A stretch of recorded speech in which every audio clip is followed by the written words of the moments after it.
Barangkali itu yang bisa saya sampaikan. Kita sambung dengan sesi tanya jawab. Ada yang bertanya? Ini mohon dikasih tapi didekatkan ya. Monggo. Masih Ustaz. Assalamualaikum warahmatullahi wabarakatuh. Assalamualaikum warahmatullahi wabarakatuh. Tadi di awal pembahasan hari ini adalah soal adab. Saya ingin tanya Ustaz terkait dengan adab, terkait masalah medsos ya. Jadi di medsos itu kan kadang setiap orang memberikan informasi yang kapasitasnya itu mungkin kurang pas, sehingga menjadikan informasi itu menjadi bias.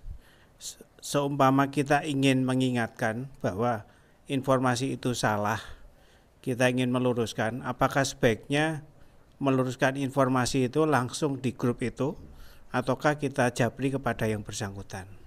Karena dalam pemahaman saya, kalau itu katakanlah saya informasikan sebagai penyeimbang di grup itu, saya ada khawatiran bahwa nanti yang memberikan informasi awal seolah nanti dia dipermalukan. Nah, tapi kalau semisal katakanlah saya japri, informasi yang salah itu kan akhirnya tetap menyebar. Nah, itu menurut Ustadz sebaiknya yang seperti apa untuk menetralisir kaitan dengan informasi yang salah di media sosial? Masih. Okay. Jadi begini, kalau ulama dulu ngarang kitab, kalau ada yang nggak benar versinya orang lain, maka tidak ditegur orang tersebut. Tetapi apa? Beliau mengarang kitab ditandingin itu, sehingga nanti ada munaqashatul istidlal. Jadi ada munakis. Munakis itu perbandingan antara beberapa dalil itu tadi. Sehingga apa? Ini loh qaulur rajih. Ini loh ada pendapat yang sangat rajih. Boleh. Makanya kalau ghibah perseorangan itu tidak boleh. Haram. Indal ghibah wan namimah haram hukumnya. Dan haramnya bir dengan haramnya ghibah itu sama-sama haram, nggak ada bedanya. Antum ngombe bir koyo gak gelem-gelem mo.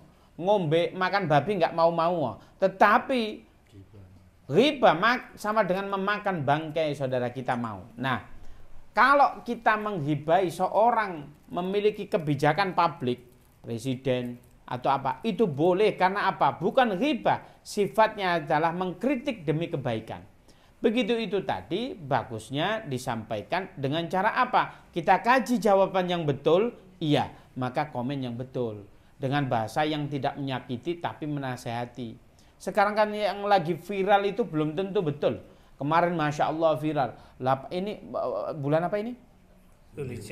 Bukan. Bulan biasa. Bulan Juni. Bulan Juni adalah bulan kematian Rasulullah. Dimana kalau itu mengingat nanti bebas dari dukhon. Dari mana itu dalilnya? Coba cari itu di Al-Quran. Cari itu di hadis. Selama saya belajar nggak nemu itu. Kok diantara kita ikut-ikut nge-share? Itu nge-share kebatilan Anda itu, jangan. Maka jangan mudah nge-share. Kalau dia nggak mau dinasihatin di sosmed, ya sudah. Yang penting orang-orang ini sudah membaca pendapat Anda sudah dinukil dari Al-Quran dan hadis, maka Anda sebagai referensi kebaikan, sudah nggak apa-apa. Dia nggak nerima, ya nggak apa-apa. Tidak semua loh orang itu menerima kebaikan. Makanya jangan sampai Anda sibuk menjadikan orang lain itu baik sama Anda.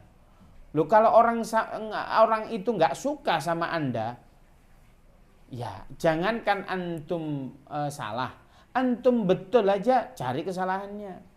Makanya nggak mungkin menjadikan orang itu semua itu suruh baik sama saya, nggak mungkin, sulit itu, iya kan? Yang penting antum berbuat baik itu saja. Baik, ada lagi yang ditanyakan? Monggo pakai itu.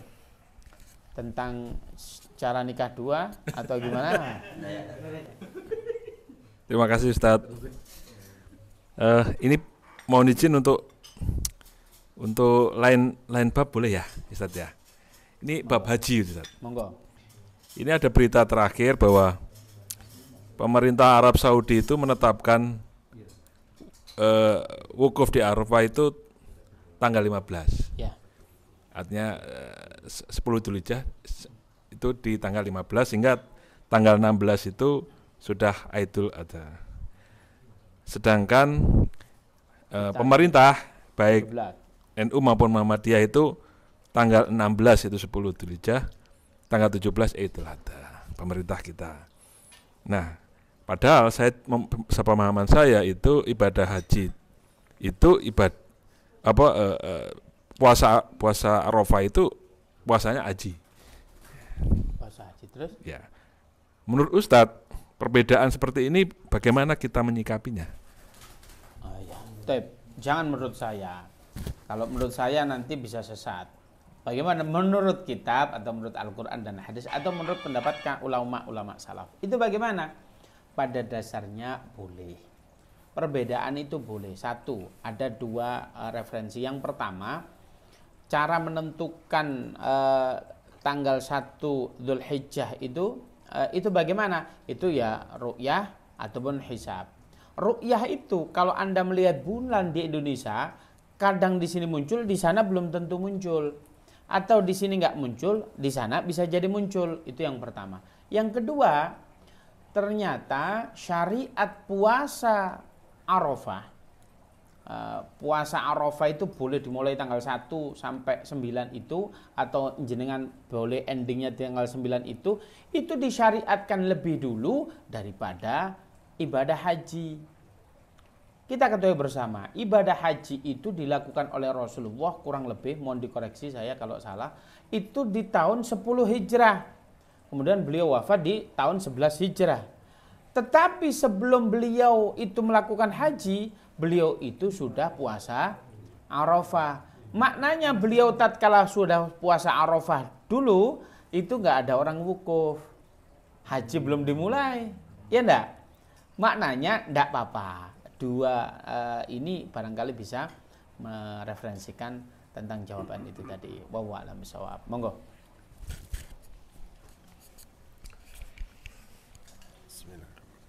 Assalamualaikum warahmatullahi wabarakatuh. Saya mau bertanya tentang tema kita tadi tentang kemarahan, Ustadz ya. Saya mau tanya gimana cara kita ini manajemen kemarahan kita supaya ketika kita ini ada timbul emosi gitu ya karena suatu masalah, kita bisa menahannya. Kadang kita ini secara nggak sadar refleks marah. Contohnya saya marah sama anak saya, mungkin anak saya nggak kerjakan tugasnya, terus waktunya mepet saya marah. Tapi ketika saya habis marah itu saya menyesal, ya Allah, kok saya marah ya anak saya gitu. Tapi wis kari begitu Pak. Iya, sudah kadung, iya. Jadi ketika saya melihat anak saya, responnya ketika ayahnya marah tuh, ya Allah langsung ya dek, loh saya marah anak saya seperti ini. Jadi saya nggak sadar kita itu emosi gitu loh. Ya. Sebenarnya juga gitu ketika kita sama istri mungkin biasa ya semuanya ya, karena masalah sepele atau apa kita timbul kayak cekcok dan sebagainya. Saya mau tanya gimana cara kita memanajemen kemarahan ini. Terima kasih. Assalamualaikum warahmatullahi wabarakatuh. Kita ketahui bersama di Al-Quran itu dikatakan ala bidzikrillahi tatma'innul qulub. Maka dengan kalian berzikir maka bisa menjadikan hati ini lebih tenang. Kalau hati tenang, nggak mungkin Anda marah. Nah, itu yang pertama konsepnya. Zikir apa? Banyak hal. Saya ini pernah ketemu dengan teman saya. Beliau di Mesir itu, ya keruncang, apa bahasa keruncang-keruncung itu apa ini? Teman karib. Ya, begitulah, berdua aja gitu, suka ngopi segala macam. Saya tanya, itu kalau keluar sama saya, dia tilawah terus. Pernah ke pantai, teman-temannya asyik, dia ngaji. Habis itu juga main, tapi ngaji. Itu dia mau syuro, ngaji dulu. Ini hebat bener nih orang. Saya tanya, saya manggil beliau itu Syekh begitu. Syekh, ente kok rajin jadi luar biasa. Anak itu lek wis keluar, kadang yo ndak ngaji. Iya, ini kebutuhan bagi saya. Kenapa? Saya ini suka marah. Tapi alhamdulillah dengan saya tilawah, emosi saya teredam. Emosi saya terkelola dengan baik. Maka kalau mereferensinya teman saya itu, maka zikir yang pertama adalah Anda banyak ngaji. Dengan ngaji insya Allah gak gampang ngamuan.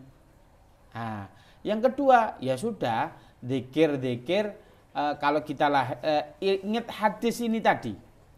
Kalau mau marah ke istri begitu ya. Istri marah-marah, antum mau marah balik.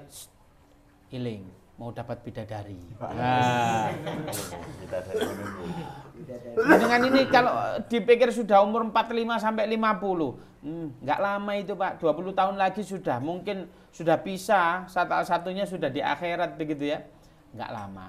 Buat apa saya marah? Nanti dapat bidadari. Kalau saya marah sekarang tidak ghaidah, tidak bisa menelan kemarahan itu, ya sudah nggak dapat bidadari Pak. Ya enggak? Iling. Bidadari. Wah gitu ya. Ngaji ambil bidadari. Wah insya Allah gak gampang kamu. Lah ini pertanyaan. Barangkali ada seseorang itu yang karakternya sama temen gak mudah marah Pak.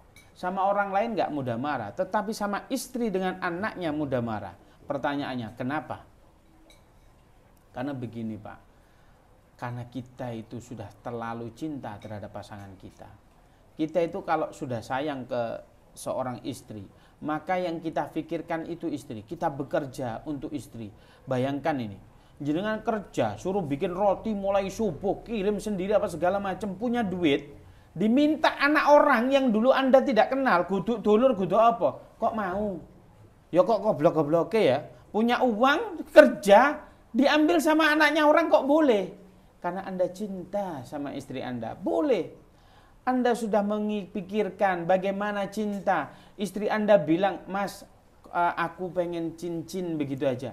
Itu mikir Pak kalau cowok itu. Cowok yang tanggung jawab mesti mikir. Bagaimana istri pengen sesuatu, pengen merealisasikan. Ayah ini loh, kok nggak romantis sekali. Itu mikir bagaimana ya saya ini menjadi seorang pujangga yang baik. Lu mikir orang lanang itu begitu. Itu kalau saya Pak, kalau jenengan nggak tahu ini. Gimana ini? Kan begitu kan rata-rata. Nah, orang yang cinta sama yang kita cintai mati-matian itu kadang, Mbak, responnya kita di luar ekspektasi. Kita ambil contoh saja. Dia lebih membela orang lain, lebih membela ibunya saja, kita itu sudah baper, Pak. Iya enggak? Dia itu kita nasihatin, kamu itu sudah tak bela-belain, iya kan begitu loh. Enggak mengiyakan omong kita. Nah, kita baper kita dalam bentuk marah itu tadi. Ya wajar dengan cinta. Justru kalau Anda sudah tidak peduli dengan istri Anda, boh dia gak kudungan, boh dia mau jalan sama orang, Anda sudah gak cinta lagi. Maka ya lumrah Pak, tapi marahnya dikendalikan dengan emosi yang baik itu. Anda lumrah. Anak itu juga sudah kita banggakan, di ngajekno. Pengen saya kamu itu yang terbaik, versi saya kan begitu. Anda sudah cinta mati-matian sama anak Anda, tetapi giliran diajak, respeknya kok malah belo tonggo yo. Lah kan begitu ya ke anak itu ya. Iya sudah, kemarahan kita itu gitu. Kalau Anda marah betul mengumpat, maka setan sudah sukses menguasai Anda. Maka kalau Anda dikuasai setan model begitu, bidadari Pak. Iling. Nah, begitu. Kalau enggak disambi, Anda itu sering ngaji, insya Allah enggak gampang marah. Taib. Ada lagi teman-teman? Nah, kita cukupkan ya. Taib, kita cukupkan sampai di sini. Bagi teman-teman yang melihat, kalau ada yang bertanya, boleh di DM ataupun di komen. Insya Allah, kalau saya bisa jawab, kita jawab. Saya akhiri, semoga video ini bermanfaat bagi kita semua. Semoga berkah. Assalamualaikum warahmatullahi wabarakatuh. Waalaikumsalam.